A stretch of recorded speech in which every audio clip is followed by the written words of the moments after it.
ভারতের নরেন্দ্র মোদী সরকার আর কতদিন সত্য চেপে রাখবে?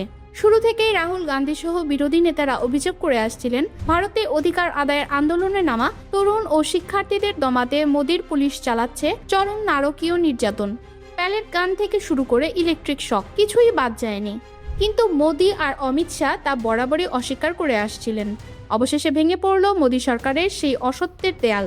আন্তর্জাতিক মানবাধিকার সংস্থা অ্যামনেস্টি ইন্টারন্যাশনাল সরাসরি মোদী প্রশাসনের সেই মিথ্যার মুখোশ টেনে খুলে দিয়েছে। ঘটনার সূত্রপাত মেডিকেল ভর্তি পরীক্ষার ভয়াবহ প্রশ্নপত্র ফাঁস নিয়ে। নিজেদের ভবিষ্যৎ রক্ষায় পথে নেমেছিল ভারতের তরুণ প্রজন্ম, যাদের বলা হচ্ছে ককরোচ জনতা পার্টি বা সিজেপি।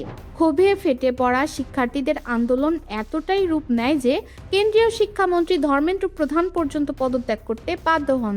2024 সালে তৃতীয় মেয়াদে ক্ষমতায় আসার পর নরেন্দ্র মোদী স্বৈরাচারী শাসনের বিরুদ্ধে এটাই ছিল সবচেয়ে বড় গণ আন্দোলন।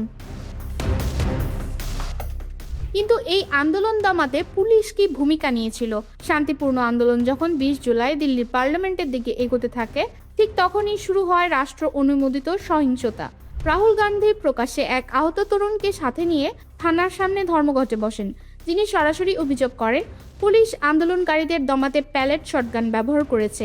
কিন্তু মোদী প্রশাসন ও দিল্লি পুলিশ তখন দাবি করেছিল আন্দোলনকারীরা নাকি সহিংস হয়েছিল বলেই পুলিশ বল প্রয়োগ করেছে। কিন্তু বিশ্বমঞ্চে এবার আর শেষ রক্ষা হলো না মোদী সরকারের।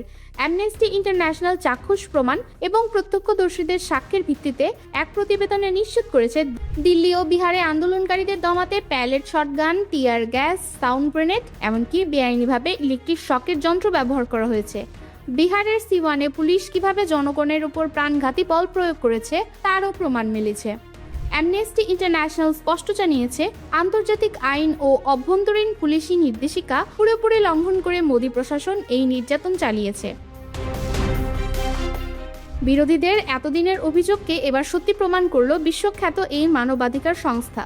বিক্ষোভকারীদের কিছু পাথরছোড়াকে অজুহাত বানিয়ে মোদী সরকার যে রাষ্ট্রীয় সন্ত্রাস চালিয়েছে আন্তর্জাতিক পরিমণ্ডলে তা এখন উন্মোচিত। ভারতের সুপ্রিম কোর্ট ইতিমধ্যেই এই সহিংসতার তদন্তে প্যানেল গঠন করেছে। শিক্ষা ব্যবস্থার দুর্নীতি আর তরুণদের রক্তে হাত রাঙানো মোদী সরকার কি পারবে এই সত্য ঢাকতে?